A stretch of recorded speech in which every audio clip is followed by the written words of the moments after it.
A peaceful morning jog or a brutal setup when two masked thugs string a black woman from a tree, leaving her for dead.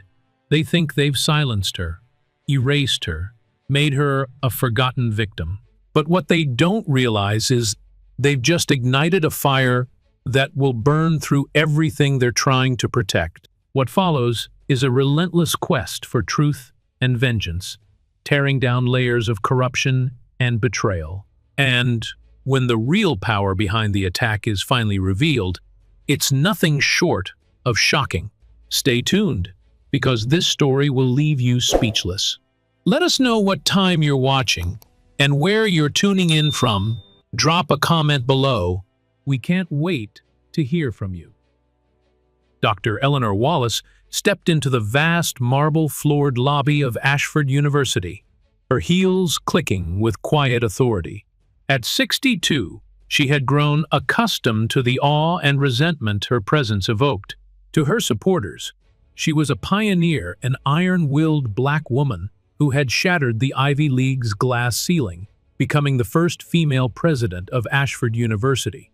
To her detractors, she was a menace, an unpredictable force of change who didn't know her place and didn't care to learn it. Her appointment 2 years earlier had been met with media fanfare and cautious optimism from progressives across the nation. It was a new era, they declared, a testament to diversity and inclusion. But Eleanor knew better than to celebrate too soon. She had spent over 3 decades in the Army, retiring as a colonel before being tapped for academia. Her accomplishments didn't win her favor from the entrenched power brokers who saw her as nothing more than a novelty, or, worse, a threat. She strode into the boardroom that morning with her signature calm composure, her silver hair styled neatly and her tailored navy blue suit pristine. Her presence demanded attention, though the room's frigid atmosphere suggested she was not entirely welcome. Several trustees nodded curtly, their gazes frigid, as if resenting her very existence. "Good morning," she greeted, her voice steady. "Thank you all for being here. We have critical matters to discuss, especially concerning the new diversity initiative." The initiative was Eleanor's latest battlefront, a comprehensive program designed to address the racial disparities in faculty representation and student enrollment. Ashford had a legacy of academic excellence, built on the backs of wealthy, predominantly white donors. Eleanor intended to dismantle that exclusivity and make true equity a cornerstone of the institution's future. Walter Beckett, a longtime trustee with a kind of power that came from both old money and deep political ties, leaned back in his leather chair. His disdain was palpable, a sneer almost curling his lips as he prepared to speak. Beckett was the epitome of privileged white, male, and wealthy beyond measure. His family's name adorned half the buildings on campus. "Dr. Wallace," Beckett began, his tone laced with false civility, "I appreciate your enthusiasm. But the reality is, Ashford's success is built on tradition. Those traditions are what attract donors. Major donors who are, let's just say, uncomfortable with your proposed changes." Eleanor kept her gaze locked on him, refusing to flinch. Tradition should never be an excuse to perpetuate inequality. If Ashford is to remain a leader in education, it must adapt, or be left behind. The murmurs of discontent were subtle but unmistakable. Beckett smirked, his eyes narrowing. "I've seen this kind of crusade before, Dr. Wallace. A woman charging headlong into battle, convinced her moral high ground will shield her from consequences. But academia is not the military. It's built on diplomacy, on careful negotiation." Eleanor's jaw tightened, but her tone remained cool. Diplomacy shouldn't mean maintaining a status quo that actively harms students and faculty of color. Ashford's excellence can only be improved by broadening its perspectives. Several other trustees exchanged glances, some shifting uncomfortably. Others looked outright hostile. Eleanor made her points with grace and precision, detailing her initiative's goals, outlining budget allocations, and presenting evidence that inclusivity would only strengthen Ashford's reputation. But even as she spoke, She could feel Beckett's resistance seething beneath his thin veneer of professionalism. The meeting adjourned with Beckett, making thinly veiled threats about donor withdrawals and institutional instability. Eleanor left the boardroom with her head high, but the underlying tension clung to her like a bad scent. Outside, the brisk Boston air filled her lungs, providing momentary relief. The campus sprawled out before her, a landscape of Gothic architecture and meticulously maintained lawns. Students bustled about, their laughter and chatter providing a welcome contrast to the stifling atmosphere of the boardroom. Eleanor's assistant, Marcus, approached her with a tablet in hand. Young, ambitious, and fiercely loyal, he had become one of her most trusted aides. "You handled that better than I would have, Dr. Wallace," he said, a wry smile creasing his face. "Years of practice, Marcus," Eleanor replied, "and a thick skin. They'll come around." "They have to," Marcus said optimistically. "Your proposals are solid, and the student body is on your side." "Yes," Eleanor agreed, her voice softened by weariness. "But it's not just about the students. It's about dismantling a system that's been propped up by powerful men like Beckett for generations. And they won't give up their power without a fight." That night, Eleanor pored over documents in her home office, her desk a sea of policy reports, financial projections, and strategic plans. It was late when her phone chimed, a notification popping up with an unfamiliar number. "We see what you're trying to do. Turn back before it's too late." She stared at the message, her chest tightening. It was not the first veiled threat she had received since assuming her role as president, but it was the most direct. Her fingers tightened around her phone, but she refused to let fear paralyze her. Instead, she typed a response and sent it into the void. Cowards hide behind anonymity. "If you have something to say it to my face." For a moment, she considered alerting campus security, but dismissed the thought. She had faced worse threats during her military career. Whatever cowards lurked behind these threats, she would expose them just as she planned to dismantle the corrupt systems they clung to so desperately. Eleanor powered off her phone, her resolve sharpening. If her enemies wanted her gone, they would have to do more than send vague threats. And if they chose to escalate, she would be ready. Eleanor's days became increasingly tense. Each morning, as she arrived at Ashford University's stately administration building, she was greeted with strained smiles from colleagues and cold stares from those who openly resented her. While some faculty members embraced her reforms, many others resisted with quiet obstinance or outright hostility. The whispers in the hallways grew louder, morphing into blatant criticisms whenever she was out of earshot. She could feel the pressure mounting, not just from the trustees, but from faculty members who feared their privileges being disrupted. Eleanor had spent months implementing measures to diversify both student admissions and faculty hiring processes. Scholarships aimed at students from underserved communities, mentorship programs for first-generation college students, and accountability audits to expose discriminatory practices within departments. The pushback was fierce. Tenured professors scoffed at her initiatives, arguing that merit, not social engineering, should determine success. But Eleanor knew the code behind their words. To them, merit was a tool wielded to keep things exactly as they were. Tradition had become their shield, and they wielded it with smug satisfaction.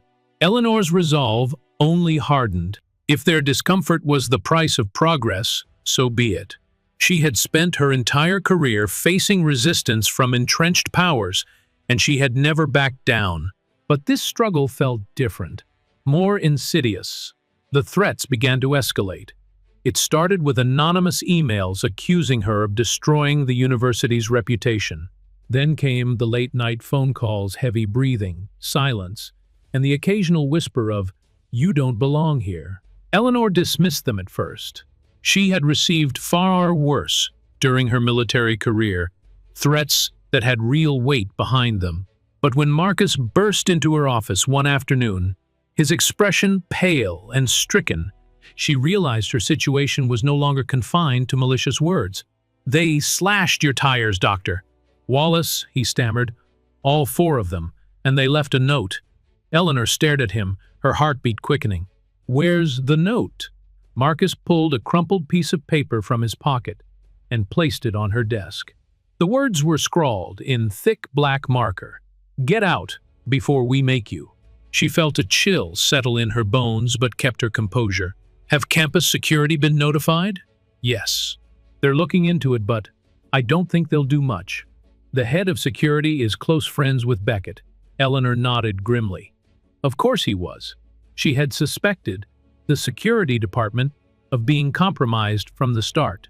The rot within the institution ran deep, infecting every level of administration. "I'll handle it," she said firmly, her voice sharper than she intended. Marcus flinched slightly but nodded. "Please be careful, Dr. Wallace," he added before leaving her office.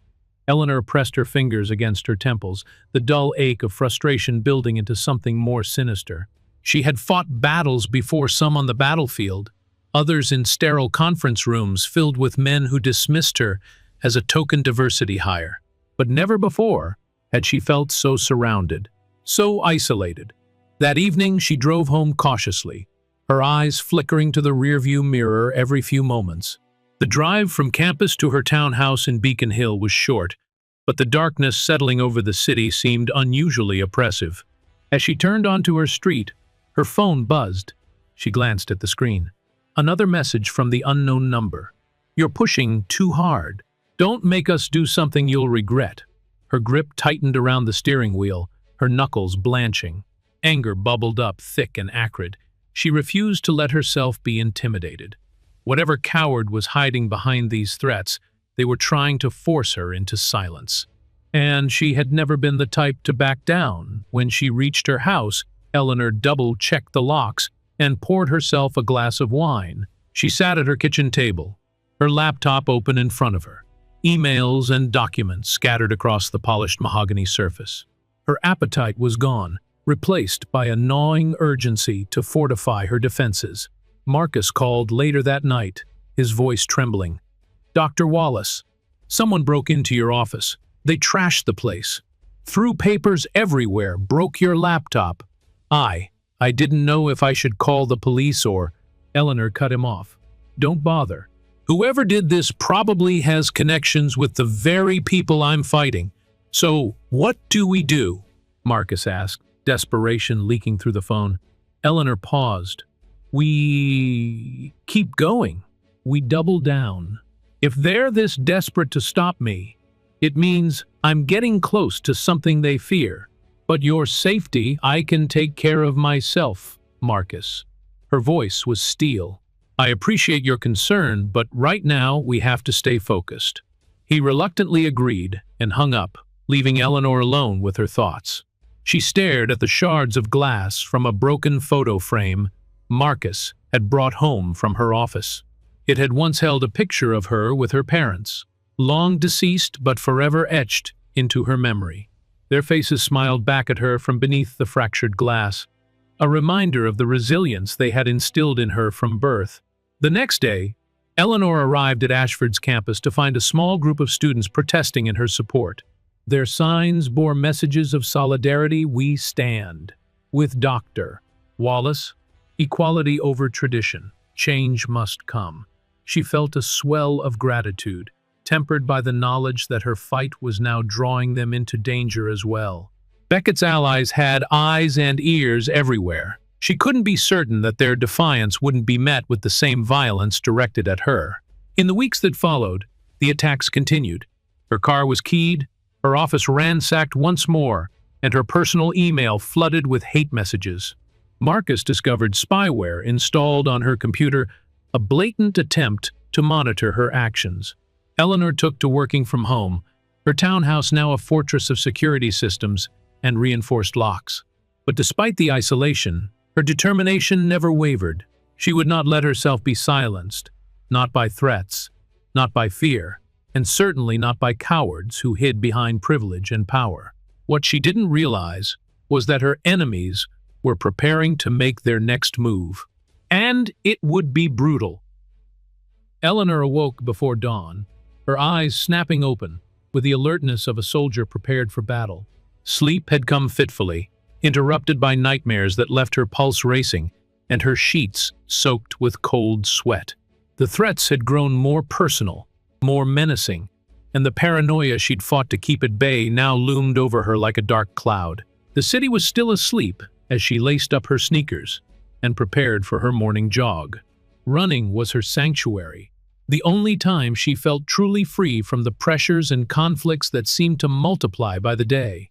The crisp air stung her lungs as she set out along her usual route through the tree-lined paths of Old Mill Park, a sprawling green oasis nestled between the city's affluent neighborhoods.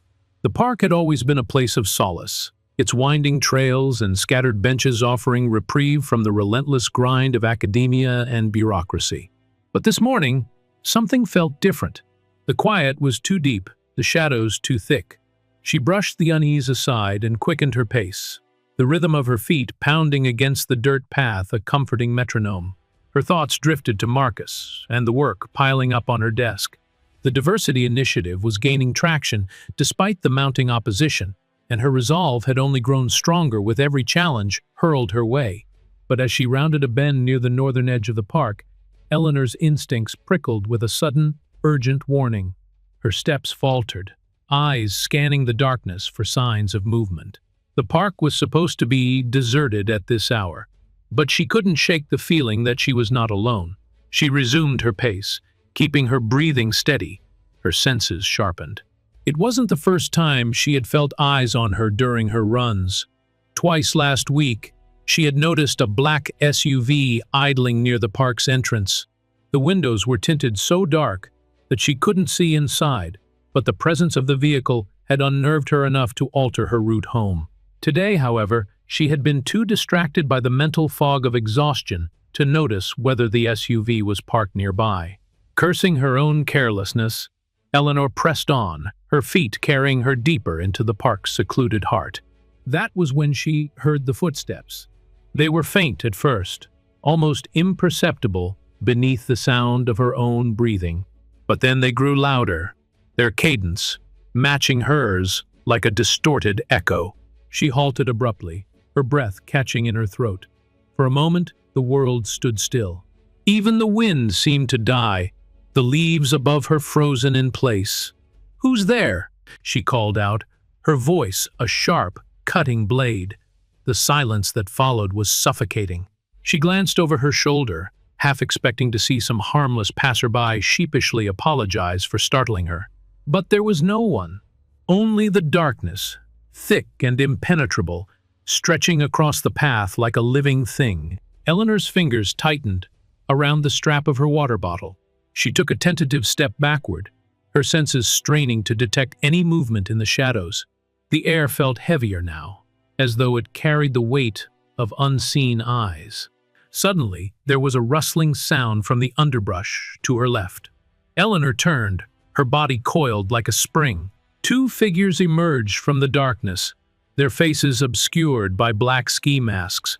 They moved with a predatory precision, their steps measured and unhurried. Fear gripped her chest, but Eleanor's training took over.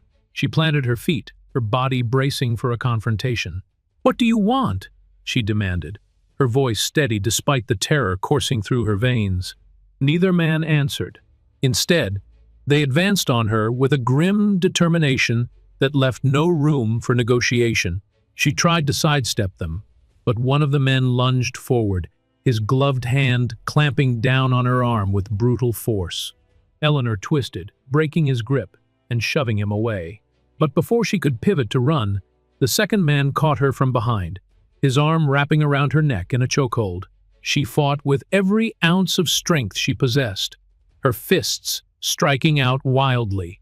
But the man's grip was unyielding, his body a wall of muscle that absorbed her blows like they were nothing. "Stop struggling," he growled, his voice muffled by the mask. Eleanor felt her vision blur as his arm tightened around her throat. Her limbs flailed uselessly, her muscles burning with exertion. And then, with a savage yank, the other man bound her wrists with zip ties, pulling them tight enough to cut into her skin. They dragged her off the path and deeper into the trees, her feet scraping against the ground as she fought to dig her heels into the soil. Panic clawed at her mind, but she refused to surrender to it. She had been through worse. She had survived combat zones and political battlegrounds alike. She would survive this. But then she saw the rope. It dangled from a low-hanging branch, coiled like a serpent waiting to strike. One of the men looped the rope around her ankles, his hands moving with a terrifying efficiency. The other man yanked the rope, hoisting her into the air until she was hanging upside down, her head throbbing as blood rushed to her brain. They left her there, suspended from the tree like a grotesque ornament. Her breaths came in short, frantic gasps as she twisted and writhed, her body swaying gently in the breeze. "This is a warning," one of the men said, his voice cold and detached. "Stay out of our business, or next time, you won't walk away." And then they were gone, their footsteps receding into the darkness until all that remained was the faint rustling of leaves and the frantic beat of Eleanor's heart. She hung there for what felt like an eternity, her muscles screaming with pain, her mind teetering on the edge of unconsciousness. The world swam before her eyes, distorted and surreal. But somewhere deep inside, a fierce determination stirred. She refused to let them break her, refused to let their brutality extinguish her fire. No, she would not be silenced. She would not be broken. Eleanor Wallace had faced men like them before, and she had always emerged victorious. As the first rays of sunlight pierced the canopy above, Eleanor's eyes fluttered closed, her body succumbing to exhaustion. But even in the darkness of her mind, her resolve burned bright. James Carter was a creature of habit. Every morning, without fail, he rose before dawn, brewed himself a mug of strong black coffee, and made his way to Old Mill Park. Retirement hadn't dulled his instinct for routine, and despite the arthritis stiffening his knees, he persisted with his daily walks. Bird watching had become his obsession in recent years, a peaceful diversion that kept his mind sharp and his spirits high. It was just past 6 when he entered the park that morning, his binoculars swinging from a strap around his neck. The air was cool and damp, the grass still glistening with dew. He followed the narrow trail that wound through the northern edge of the park, where the trees grew thickest and the shadows stretched longest. The first sign that something was wrong came from the birds themselves. They were quieter than usual, their songs muted and uneasy. James frowned, his steps slowing as he scanned the canopy above. He had spent countless mornings in this park and had grown attuned to the natural rhythms of its wildlife. Today, everything felt wrong. A low groan drifted through the air, muffled and ragged. James halted, his senses sharpening. That wasn't an animal. It was human. He quickened his pace, his heart thudding in his chest. The sound grew clearer as he pushed through the underbrush, his fingers trembling as he reached for his phone. "Hello?" he called, his voice echoing through the dense thicket. "Is someone there?" Another groan, this one laced with agony. James moved faster, the brambles clawing at his pants and sleeves. And then he saw her. She was hanging upside down from a tree, her ankles bound with thick rope, her arms tied behind her back. Her face was swollen and pale, her eyes fluttering open and closed as though she were fighting to stay conscious. Blood smeared her forehead, where a deep gash glistened angrily in the morning light. "Jesus Christ," James whispered, his breath catching in his throat. He stumbled forward, his hand fumbling to dial 911 as he dropped to his knees beside her. "Ma'am?" he said, his voice trembling. "Can you hear me?" Her eyes flicked open, glassy and unfocused. She mumbled something, her words slurred and broken. James gritted his teeth, his fingers flying across his phone's keypad. 911, what's your emergency?" I need an ambulance," James said, his voice hoarse. "There's a woman, she's been attacked. She's hanging from a tree in Old Mill Park, near the North Trailhead. You need to send someone now." The dispatcher's voice was calm and efficient, but James could barely process her words. His gaze remained fixed on the woman dangling before him, her body swaying slightly in the cool morning breeze. "What's your name, sir?" the dispatcher asked. "James Carter. The first she's unconscious, I think. I don't know how long she's been out here." His hand trembled as he reached up to touch her shoulder, trying to elicit some kind of response. "Please hurry. Help is on the way, Mr. Carter. Stay on the line with me." But James wasn't listening. He had already pocketed his phone and was now working furiously to untie the knots binding her ankles. The rope was coarse and thick, its fibers cutting into his fingers as he struggled to loosen it. "Come on," he muttered, his breathing labored. "Don't you give up on me." The knot finally gave way, and Eleanor's body crumpled to the ground with a sickening thud. James let out a strangled cry and knelt beside her, his hands hovering uncertainly over her shoulders. "Ma'am, can you hear me?" He shook her gently, his voice cracking with desperation. Her eyes opened, the hazel irises dulled by pain and exhaustion. She tried to speak, but her throat produced only a weak rasp. "Easy now," James said, his voice softening. "Help's on the way. Just stay with me." Eleanor's chest rose and fell in shallow, rapid breaths. Her gaze fixed on him, confusion etched across her features. "Where?" she croaked. "You're in Old Mill Park," James replied. "Looks like someone did a number on you, but you're safe now." "I'm not going anywhere." Tears pooled in her eyes, a mixture of pain and fury that sent a chill down James's spine. Whoever had done this to her, they had meant for her to be found, or perhaps not to be found at all. "You're gonna be okay," he continued, his voice steadying. "Just hold on a little longer."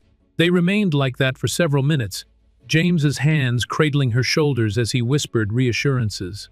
The distant wail of sirens cut through the quiet, and relief washed over him like a tidal wave. "Did they leave?" Eleanor managed to choke out, her words strained. "Yes, ma'am. They're gone." James hesitated before adding, "Did you see their faces?" She shook her head weakly. "Masks." James clenched his jaw. Whoever had done this had taken steps to conceal their identities. This was premeditated, a calculated act of cruelty designed to send a message. The paramedics arrived in a flurry of activity, their voices calm but urgent as they assessed Eleanor's condition. James stepped aside, his hands stained with blood where he had tried to support her head. His heart hammered against his ribs, the adrenaline still coursing through his veins. "Are you family, sir?"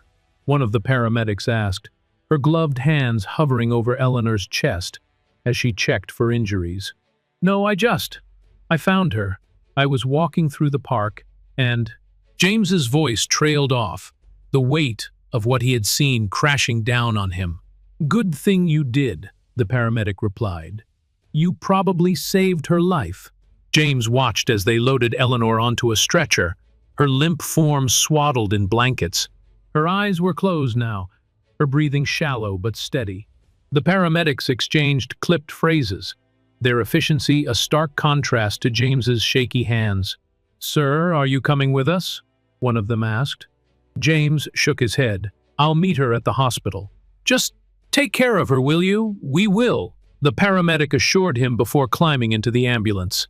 The doors slammed shut, and James stood there in the clearing, his legs trembling beneath him.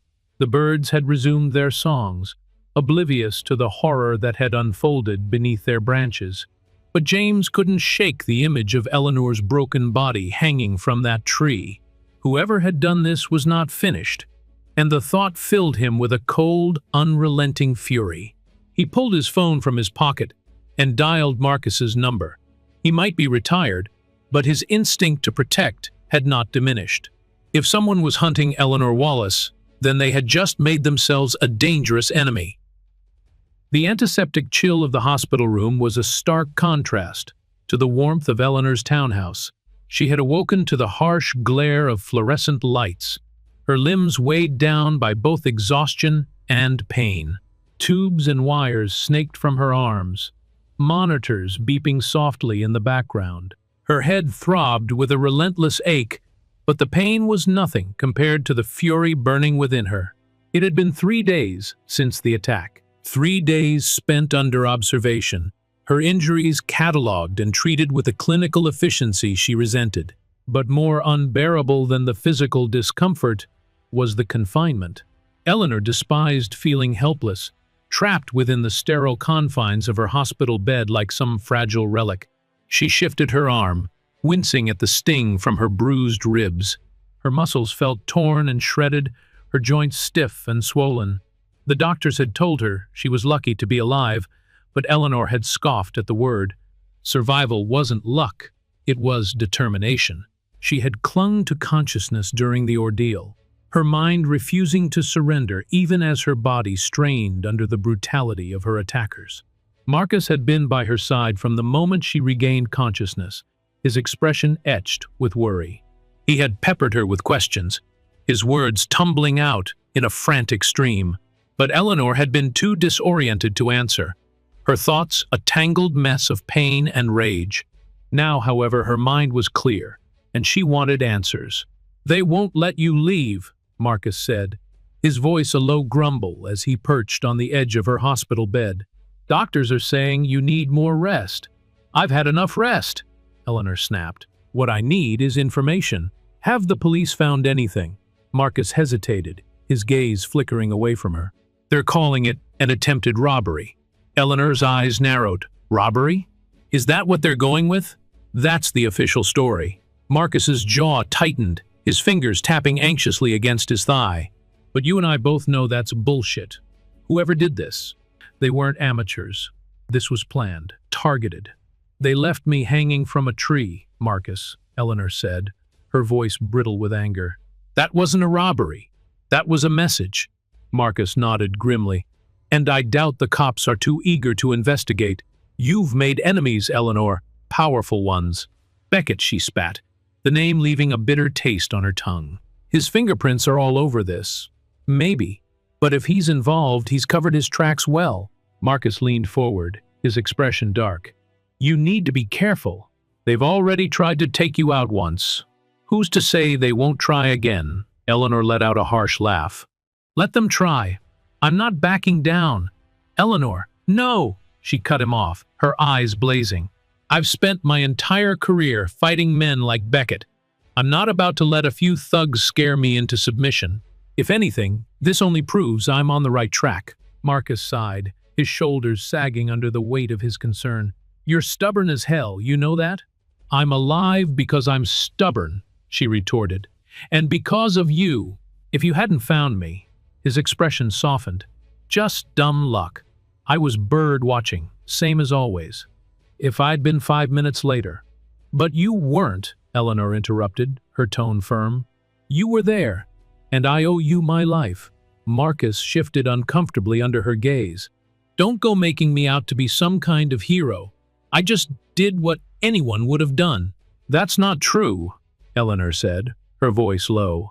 "Most people would have walked by without a second thought. You didn't." He looked away, his fingers still tapping restlessly against his leg. "So what now? You can't just go back to work like nothing happened." "No," Eleanor agreed. "But I can't hide either. Whoever did this will try again if they think they've scared me off. The only way to beat them is to expose them," Marcus frowned. "And how exactly do you plan on doing that?" "By turning their own weapons against them." Her expression hardened. "I've spent months gathering evidence of corruption at Ashford. Beckett and his cronies have been lining their pockets for years, siphoning funds meant for scholarships and faculty development. They've been operating under the assumption that no one would dare challenge them." Marcus's eyes widened. "And you have proof?" "Some. Not enough to take them down yet, but enough to make them nervous. That's why they tried to silence me." She clenched her fists, her nails digging into her palms. "But they failed, and now I'm going to finish what I started." Marcus regarded her with a mixture of admiration and unease. "Eleanor, you're talking about going up against some very powerful people. People who've already shown they're willing to cross lines. They crossed those lines a long time ago. I'm just shining a light on what they've been trying to hide." Eleanor's voice was calm, resolute.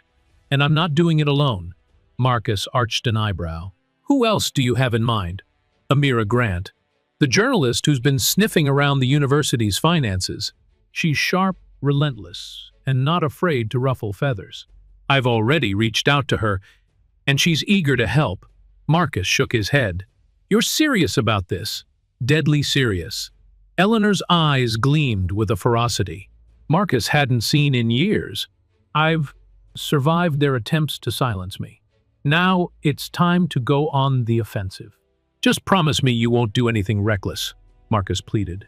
These people, they don't play fair. I know. Eleanor's gaze drifted to the window, her reflection pale and gaunt against the glass. But neither do I. The conversation hung between them, heavy with the weight of their shared determination. Eleanor knew the road ahead would be treacherous, but she had always thrived under pressure, her strength forged in the fires of adversity. She would not be broken, not by Beckett, not by the men who had left her to die, and certainly not by a system that had thrived for too long on corruption and greed. The attack had not weakened her. It had only made her stronger. And if Beckett thought he could intimidate her into submission, he was about to learn just how wrong he was. Eleanor left the hospital against her doctor's wishes. They had warned her about the dangers of pushing herself too soon, of re-injuring her cracked ribs and aggravating the swelling in her left knee. But their concerns were irrelevant. She couldn't afford to remain vulnerable, tucked away under hospital sheets, while her enemies plotted their next move. Marcus tried to persuade her to take things slowly, but Eleanor's resolve was unshakable. She knew the danger had only increased. The attack had not only failed to silence her, but had ignited a fury within her that burned with white-hot intensity. She would not be cowed into submission, not by threats, not by violence, and certainly not by Walter Beckett. She returned to her townhouse with Marcus's help, his worried expression a constant reminder of the peril she faced.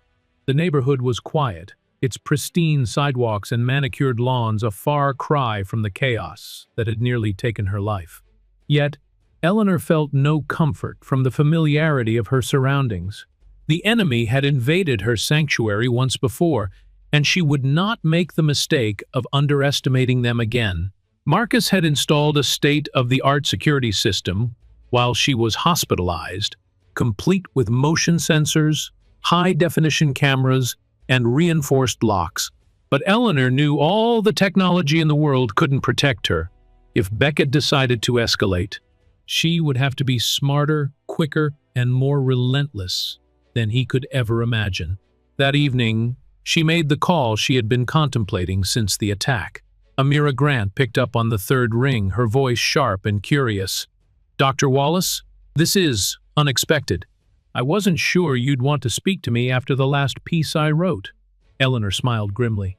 "I'm not calling to reprimand you, Miss Grant. In fact, I'm calling because I need your help." There was a pause, followed by the faint clatter of fingers on a keyboard. Amira was nothing if not efficient. "Help? From me? I thought the university's administration had all but blacklisted me after that article on financial discrepancies." "Those discrepancies were real," Eleanor said, her tone crisp. "Your reporting was accurate, even if it upset a few of my colleagues. I don't fault you for uncovering the truth." Another pause. "I have to say, Dr. Wallace, I didn't expect you to be so reasonable." "I'm not interested in playing games, Miss Grant. What I'm about to tell you is strictly off the record, for now. But if you're willing to work with me, you'll have the story of your career. Now you've got my attention." Amira's voice had taken on a sharper edge, the hunger of a reporter scenting blood. "What's going on? Corruption, embezzlement, intimidation, and likely murder if they get their way." Eleanor leaned back in her armchair, her gaze fixed on the darkened window. "I have evidence partial, but damning nonetheless. And I intend to gather enough to bring them all down. I'm listening." Amira's tone was cautious, but Eleanor could sense the curiosity simmering beneath her professionalism. "You're aware of the recent attacks against me, I assume?" Eleanor asked, her fingers tapping against the armrest. "Of course. The police are calling it an attempted robbery, but I never bought that explanation. Not with your position and the reforms you've been pushing." "Good. Then you understand why I can't trust the authorities. Some of them are involved. Bought and paid for by Beckett and his allies." "Walter Beckett?" Amira sounded surprised, but not incredulous. "I knew he had influence, but you're saying he's actively targeting you?" He's threatened my work from the beginning, tried to undermine every initiative I've put forward. But now he's moved past bureaucratic sabotage. The attack in the park was his way of sending a message. Amira's silence was palpable. Eleanor waited, giving the young journalist time to process the gravity of her words. "All right," Amira said at last.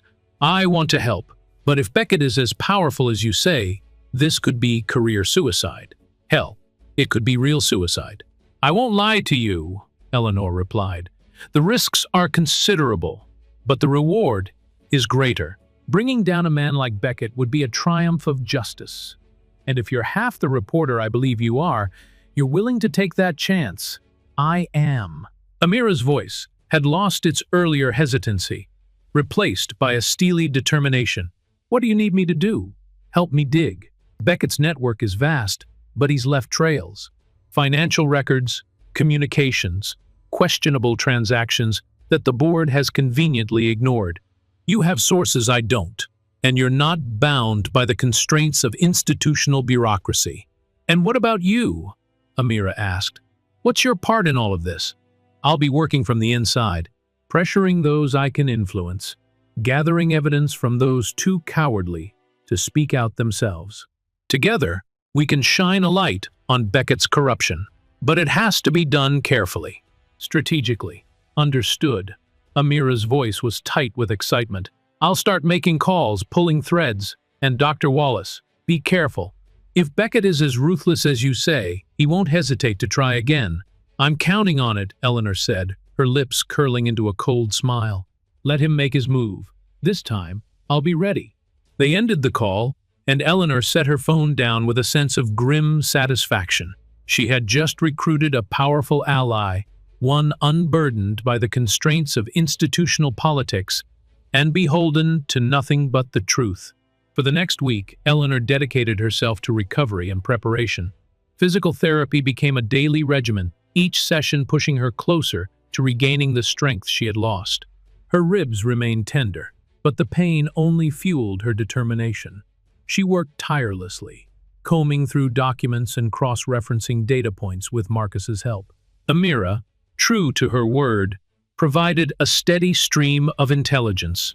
Names of donors with questionable ties, financial transactions that reeked of bribery, emails and texts, exposing the rot festering within the administration. And Beckett's name appeared again and again. His influence was insidious, his reach stretching far beyond the boardroom. But with every piece of evidence Eleanor collected, his stranglehold grew weaker. She moved with the precision of a general orchestrating a war campaign, her strategy evolving with every new revelation. Beckett had tried to break her, but he had only strengthened her resolve. Their confrontation was inevitable, and Eleanor would make certain she was the one to emerge victorious. The press conference was scheduled for noon, a calculated decision to ensure maximum coverage from local and national outlets. By the time Eleanor arrived at the campus's central hall, the space was already swarming with journalists, students, faculty, and curious onlookers who had caught wind of the brewing scandal. Amira had orchestrated the event with surgical precision. Invitations were sent to reputable news organizations, along with tantalizing hints of corruption at the highest levels of Ashford University. The media, ever hungry for controversy, responded with enthusiasm.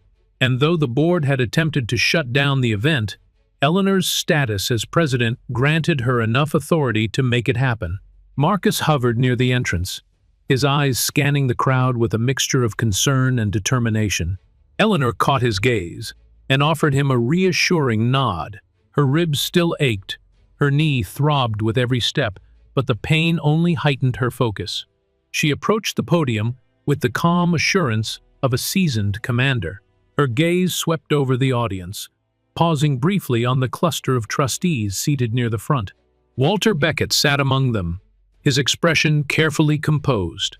But Eleanor saw the tightness around his mouth, the twitch of his fingers as they gripped the armrest of his chair. He was nervous, and that was exactly what she had intended. "Good afternoon," Eleanor began, her voice ringing clear and strong through the auditorium. "Thank you all for being here. As many of you know, Ashford University has recently been embroiled in controversy. There have been allegations of misconduct, corruption, and even violence directed toward those who seek to expose the truth. A murmur rippled through the crowd, but Eleanor pressed on. I am here today not only as the president of this institution, but as someone who has been targeted by those who would rather see Ashford's reputation preserved than its integrity protected. Her eyes locked on Beckett. He did not flinch, but his posture stiffened, his gaze sharpening with predatory intent. Over the past several months, I have been working to uncover unethical practices within Ashford's administration, Eleanor continued. These practices include financial misconduct, fraudulent scholarship distributions, and deliberate attempts to silence those who question the status quo. The murmurs grew louder, the journalists scribbling furiously as their cameras flashed and microphones edged closer. I have collected evidence, Eleanor said, her tone steely. Emails, financial records, testimonies from whistleblowers, all pointing to a network of corruption that has poisoned the very foundations of this university.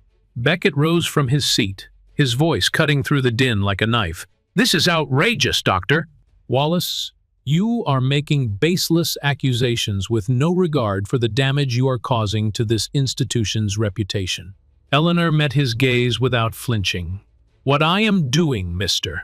Beckett, is exposing the truth, and the truth does not concern itself with reputation. He scoffed, his lips curling into a sneer.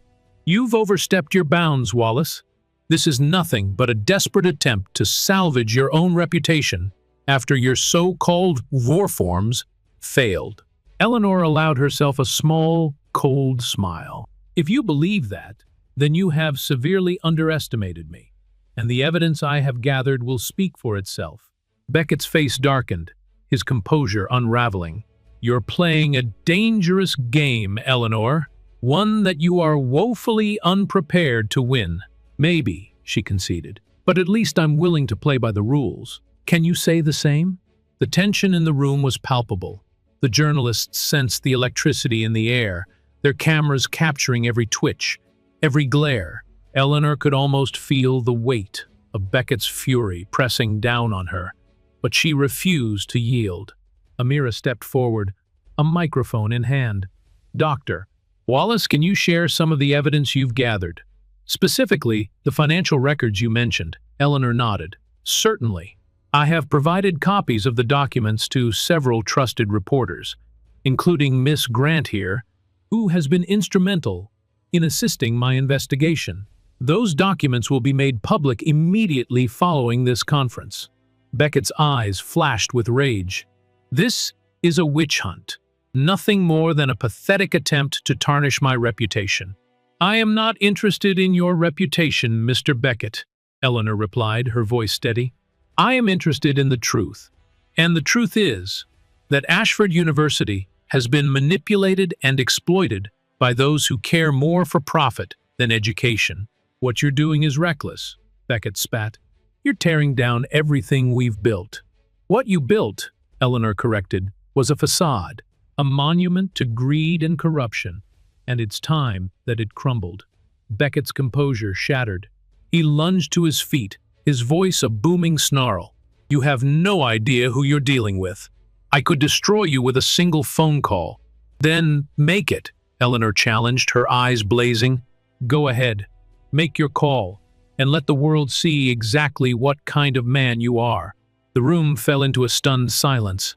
Beckett's chest heaved with rage, his fists clenched at his sides, but he did not reach for his phone. His defiance, so absolute and unyielding only moments before, now crumbled beneath Eleanor's unwavering gaze. I have faced worse than you, Mr. Beckett, Eleanor said, her voice a deadly whisper. You thought you could break me. You thought you could intimidate me into submission. But all you've done is strengthen my resolve. Beckett's expression twisted with fury. You will regret this. Maybe, Eleanor said, but not today. She turned her attention back to the audience, ignoring Beckett's seething presence. This investigation is far from over. but I will not rest until every act of corruption has been brought to light, and I will not be silenced by threats or violence." With that, Eleanor stepped away from the podium, her heart pounding with adrenaline. The crowd erupted into chaos, journalists shouting questions, students cheering, faculty members murmuring in shock. Amira caught up to her as she exited the hall, her eyes alight with excitement. "That was incredible. You just called him out in front of the entire press." "I had to," Eleanor replied. "If I'd stayed quiet any longer, he would have buried me." Amira nodded. "And now? Now we push harder. Beckett won't go down without a fight, but he's on the defensive now. And that's exactly where I need him to be." Amira's smile was fierce. "I'm ready when you are." "Then, let's get to work," Eleanor said, her determination burning brighter than ever. The days that followed the press conference were a whirlwind of chaos and scrutiny. Eleanor's revelations had rocked Ashford University to its core, sparking outrage and disbelief across the nation. News outlets scrambled to cover the unfolding scandal, each one dissecting her accusations and the troves of evidence Amira Grant had published. Protests erupted on campus, students demanding accountability from the administration, while faculty members found themselves split between loyalty to the institution and loyalty to the truth. The emails, financial documents, and testimonies Eleanor and Amira had collected were damning enough to force several trustees to resign within hours of the press conference. But Walter Beckett remained defiant. He appeared on news programs, dismissing Eleanor's allegations as the desperate ramblings of a woman drunk on power and intent on dismantling a legacy built on excellence. His statements were polished and rehearsed, delivered with the calm assurance of a man who believed himself untouchable. But Eleanor saw the fear lurking behind his eyes. The cracks in his armor were widening, and she intended to shatter them completely. Marcus had spent every waking hour by her side, monitoring the media storm and coordinating with Amira's team. His dedication was unwavering, his loyalty to Eleanor forged through years of mutual respect and shared struggles. "You've got them on the ropes," Marcus said one afternoon, his gaze fixed on the array of screens displaying various news broadcasts. "But Beckett's not going to fold easily. He's too entrenched." "I never expected him to," Eleanor replied, her fingers drumming against her desk. "Men like Beckett don't surrender. They double down, and that's when they make mistakes." "And what if he decides to escalate again, like he did in the park?" Marcus's expression was grim, his voice tinged with anxiety. "I'm counting on it," Eleanor said, her gaze hardening. "He'll try to discredit me, or worse, but every move he makes only confirms his guilt. We just have to be ready." Amira called later that evening, her voice brimming with urgency. "Eleanor, I've uncovered something big. Beckett's been siphoning money through a series of shell companies, millions of dollars, all funneled away from university funds." "Can you prove it?" Eleanor asked, her pulse quickening. "Yes. It took some digging, but I've traced the transactions back to several donors who've been receiving kickbacks for years. Beckett's been using his influence to manipulate scholarships, diverting money meant for underprivileged students to line his own pockets." Eleanor's jaw clenched. "That bastard!" "It gets worse," Amira continued. "I found evidence that Beckett's been bribing local officials, police, city council members, even a judge. It's all connected. He's built an entire network of corruption designed to protect himself." Eleanor felt a chill creep down her spine. "Then it's time we dismantle it, publicly, thoroughly." Amira hesitated. "Eleanor, if we go public with this Beckett, we'll have nothing left to lose. He'll come after you harder than ever." "Let him try," Eleanor replied, her voice steady.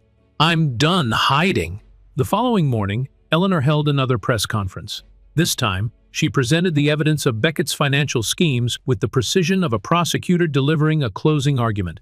The documents were laid bare for the world to see: dollar amounts, dates, names, proof that Beckett had exploited his position for personal gain, all while masquerading as a philanthropist dedicated to preserving Ashford's integrity. Beckett's response was swift and vicious. Within hours, he released a statement accusing Eleanor of fabricating evidence, claiming that she had orchestrated the scandal as part of a personal vendetta. His allies rallied behind him, denouncing Eleanor's investigation as reckless and destructive. But Eleanor refused to be silenced. She continued to push forward, her determination fueled by the knowledge that her enemies were growing increasingly desperate. Amira's articles spread like wildfire, drawing the attention of national outlets that had previously ignored the story. The pressure mounted. Investigative journalists from across the country began digging into Beckett's history, uncovering a litany of unethical dealings that stretched back decades. Donors withdrew their support, public opinion turned against him, and the once unassailable titan of industry found himself cornered. But with his back against the wall, Beckett's tactics grew more aggressive. Eleanor received another text message late one night, the words typed with a chilling precision. "This ends now. Drop your crusade, or there will be consequences." She forwarded the message to Amira, her hands trembling with fury. "He's trying to scare me off." Again, Amira's reply was immediate. "He's desperate. That means you're winning. But be careful, Eleanor. He's still dangerous." Eleanor understood the risks. She had known from the beginning that exposing Beckett would come at a cost, but she had not anticipated the depth of his corruption, nor the lengths he would go to maintain his stranglehold on Ashford. The next morning, as Eleanor prepared to leave her townhouse, she noticed a black SUV idling at the end of her street. It was the same vehicle she had seen near the park on the morning of the attack. Her pulse quickened, but she refused to be intimidated. Instead, she took a deep breath, squared her shoulders, and marched toward the waiting vehicle. The tinted window rolled down, revealing a man in a dark suit with a stern expression. "Dr. Wallace," he greeted, his voice smooth and polished. "My employer wishes to speak with you." "Your employer can rot in hell," Eleanor shot back. "If Beckett has something to say to me, he can do it publicly." The man's expression didn't falter. "This is your last chance to walk away, before things get unpleasant." Eleanor stepped closer, her eyes blazing. "You tell Beckett that I'm not afraid of him. And if he wants to destroy me, he'd better do a hell of a lot better than sending his goons to threaten me." The man regarded her with cool detachment, before nodding once, and rolling the window back up. The SUV pulled away, its engine purring like a predator slinking off to find more compliant prey. Eleanor watched it go, her heart pounding with both fear and exhilaration. Beckett was losing control, his desperation pushing him to more overt threats. But she would not yield. She had come too far to retreat now. She returned to her townhouse, her mind racing with strategies and contingencies. Beckett was unraveling, and she intended to be the one to deliver the final blow. Eleanor stood beneath the very tree where she had been strung up like a trophy, her arms folded tightly across her chest. The park was deserted in the early morning light, the air cool and sharp with the scent of wet earth. The tree's branches swayed gently in the breeze, their leaves whispering secrets she could not quite discern. It had been weeks since the attack, but the memory of it clung to her like a second skin. Every time she closed her eyes, she could feel the rough bite of rope against her wrists, the crushing pain of being hoisted into the air, the sickening sensation of her body swinging helplessly above the ground. But Eleanor had refused to let that terror define her. Instead, she had turned it into fuel, a burning resolve that propelled her forward even as Beckett's forces redoubled their efforts to destroy her. The media frenzy had only intensified. Beckett's allies had launched a smear campaign designed to discredit Eleanor's reputation and undermine her credibility. They dredged up old photographs, fabricated scandals, and twisted her words into weapons. She received death threats almost daily now, her inbox flooded with hateful messages from anonymous cowards who spewed vitriol from the safety of their keyboards. But for every attempt to break her, Eleanor pushed back harder. Amira's investigation continued to unearth damning evidence, each new discovery another nail in Beckett's coffin. The journalists' relentless reporting had garnered national attention, drawing the scrutiny of government regulators and independent watchdogs alike. Eleanor had become both a hero and a villain, depending on which channel you watched or which article you read. Some lauded her courage, celebrating her as a champion of justice willing to sacrifice everything for the truth. Others painted her as a megalomaniac, bent on tearing down an institution beloved by so many. She tried to ignore the noise, to focus only on the mission she had set for herself. But the strain was beginning to show. Her body still bore the scars of her ordeal, her joints aching with the effort of pushing herself beyond her limits. Marcus fretted over her health, urging her to rest, but Eleanor refused. "There will be time for rest when this is over," she told him, her voice sharper than she intended. Marcus had nodded, though his expression remained clouded with worry. "Just don't lose yourself in the fight, Eleanor. I've seen what obsession can do to people. It eats them alive." "I'm not obsessed," she insisted. "I'm committed. There's a difference." But even as she spoke the words, Eleanor wondered if Marcus was right. She had thrown herself into the battle with such intensity that she barely recognized the woman she had become. Every waking moment was consumed by strategy, retaliation, and the desperate scramble for more evidence. Beckett had responded to her latest press conference with a lawsuit, claiming defamation and demanding millions in damages. The legal maneuver was meant to intimidate her, to drain her resources and occupy her attention. But Eleanor saw it for what it was, a last, desperate attempt to maintain his crumbling empire. She had anticipated the move and countered with a team of lawyers willing to work pro bono, their own disgust with Beckett's corruption spurring them to action. The lawsuit became another battleground, each deposition and hearing another skirmish in the war they waged against him. But it was a war that came with casualties. Several of Eleanor's closest allies at the university had been forced out, their positions eliminated, or their reputations smeared beyond repair. Students who had supported her initiatives were harassed and threatened, their scholarships revoked under flimsy pretenses. Eleanor's townhouse had been vandalized twice, graffiti scrawled across her door, windows shattered in the dead of night, and yet she refused to flee. The pain and the fear were real, but her defiance was stronger. On the morning she returned to the park, Eleanor had expected to feel only rage. But as she gazed up at the tree's twisting branches, her anger melted into something colder, something more resolute. She had survived. Against all odds, she had survived. And if she had endured that cruelty, there was nothing Beckett could do that would break her now. The press had followed her to the park, drawn by the spectacle of her return to the scene of her own attempted murder. Amira had warned her against making such a public gesture, but Eleanor had insisted. "People need to see that I'm not afraid," she had told Amira. "If I hide, if I cower, then Beckett wins.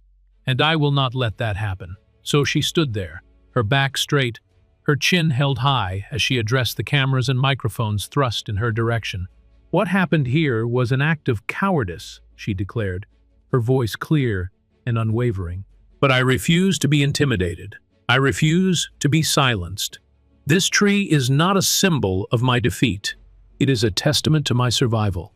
And as long as I have breath in my body, I will continue to fight against the corruption that threatens to destroy everything we hold dear." The applause was immediate and overwhelming. Reporters shouted questions, their voices a jumbled cacophony of curiosity and skepticism. But Eleanor answered only the questions that mattered, her words measured and deliberate.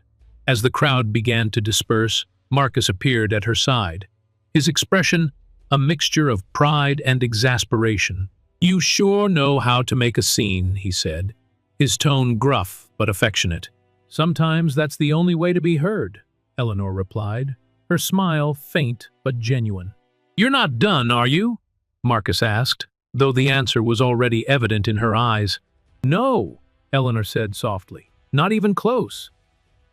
Eleanor's victory came not with a roar but with a whisper. The investigation into Walter Beckett's corruption gained unstoppable momentum. Amira's articles continued to unearth scandal after scandal, each revelation more damning than the last. Federal agents descended upon Ashford University, armed with subpoenas and search warrants. Offices were raided, computers seized, documents scrutinized with meticulous precision. Beckett's influence, once absolute, crumbled beneath the weight of undeniable evidence. His allies abandoned him, their loyalty no match for the fear of indictment. The shell companies, the bribes, the kickbacks, it all came spilling out like a disease exposed to sunlight. Eleanor watched the proceedings from a distance, her own involvement carefully measured to avoid accusations of vendetta. She had already become a symbol of resistance, her name synonymous with courage and defiance. But she refused to let her own thirst for justice cloud the meticulous process unfolding before her. The indictments came swiftly. Walter Beckett was charged with conspiracy, embezzlement, and obstruction of justice. His empire, built on manipulation and greed, collapsed with the brutal efficiency of a controlled demolition. The trial itself was a media circus. Beckett's legal team spared no expense in their attempts to discredit Eleanor and the whistleblowers who had dared to speak out. But the evidence was overwhelming. Testimony after testimony painted a portrait of a man who had exploited his power for decades, his actions protected by a network of corrupt officials and complacent administrators. Eleanor attended every day of the trial, her presence a quiet rebuke to those who had tried to destroy her. Beckett refused to meet her gaze, his arrogance reduced to a hollow shell of bluster and denial. The verdict was inevitable, guilty on all counts. The sentence was harsh, but fair: 20 years in federal prison, his assets seized to compensate the victims of his schemes. Eleanor had expected to feel a sense of triumph, but the emotion that swept over her was something far more complicated. Relief, certainly, but also grief for what had been lost along the way. Friendships shattered, careers destroyed, students driven away by fear and intimidation. The cost of justice had been steep, and Eleanor was all too aware of the scars it had left behind. She returned to her townhouse one evening, the air thick with the chill of early autumn. Marcus had insisted on walking her home, his vigilance as fierce as ever. But tonight, his demeanor was lighter, his shoulders less burdened by the constant tension of the past months. "You did it," he said simply as they reached her front door. "We did it," Eleanor corrected. "You, Amira, everyone who had the courage to stand up against him. I couldn't have done it alone." Marcus shook his head, his gaze filled with admiration. "You were the one who never backed down. No matter how hard they came at you, you just kept fighting. That's something special, Eleanor. Don't ever lose that." She offered him a tired but genuine smile. "I don't intend to." He left her with a promise to check in the next morning, his protective instincts as stubborn as her own resolve. Eleanor watched him disappear down the street before turning the key in her door. The townhouse was quiet, the silence both comforting and unsettling. For the first time in months, she was alone with her thoughts, the battle finally over. She wandered into her living room, her fingers trailing along the edge of her desk, where countless hours had been spent sifting through files and evidence. The photographs from her army days still adorned the walls, their frames polished and gleaming. Memories of a time when her enemies had been distant, identifiable. Now the lines between friend and foe were blurred, the battlefield an ever-shifting landscape of politics and power. Eleanor poured herself a glass of wine and sank into her armchair. Her body still ached from the injuries she had sustained, but the pain had become part of her, now woven into the fabric of her resilience. She took a sip, the rich warmth of the wine spreading through her chest. She had won, but victory tasted less sweet than she had imagined. The university had appointed an interim board to oversee the sweeping reforms Eleanor had championed. Scholarships were reinstated, corrupt officials purged from their positions. Students who had been unjustly penalized were offered compensation and counseling. The rot had been cut away, but the scars remained. A knock at the door broke through her reverie. Eleanor set down her glass and crossed the room, her hand hovering over the doorknob. "Who is it?" she called, her voice steady, despite the flicker of unease that stirred within her. "It's Amira," came the reply. "I brought something for you." Eleanor opened the door to find the young journalist holding a manila folder, her expression a mixture of excitement and trepidation. "I thought you'd want to see this," Amira said, handing her the folder. "It's the final report. Everything we uncovered. The whole ugly truth, all neatly compiled for the world to see." Eleanor accepted the folder with a nod. "Thank you, Amira, for everything." "I should be the one thanking you," Amira replied. "You gave me the story of a lifetime. And you proved that people like Beckett aren't invincible. They can be beaten. Only if we keep fighting," Eleanor said, her voice soft but firm. "It's not over. There will always be more like him. But now we know how to fight them." Amira's smile was warm and genuine. "You've inspired a lot of people, Eleanor, including me." They parted with promises to keep in touch, their alliance now something deeper than mere professional collaboration. As Eleanor closed the door, she felt a weight lift from her shoulders. The battle was over, but the war for justice was far from finished.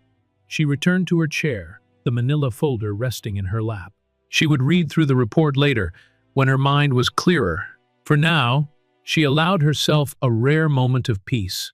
The city lights twinkled beyond her window, their glow a reminder that the world continued to turn, even after everything she had endured. Eleanor leaned back and closed her eyes, her lips curling into a smile. She had survived, and as long as she drew breath, she would continue to fight. Not just for herself, but for everyone who had been silenced, oppressed, or cast aside. Eleanor Wallace was not done. She was only just beginning. Eleanor Wallace's journey is a powerful testament to resilience, integrity, and the unwavering pursuit of justice. Her story teaches us that true courage is not the absence of fear, but the refusal to be silenced by it. Despite facing brutal intimidation, corruption, and betrayal, Eleanor never abandoned her principles.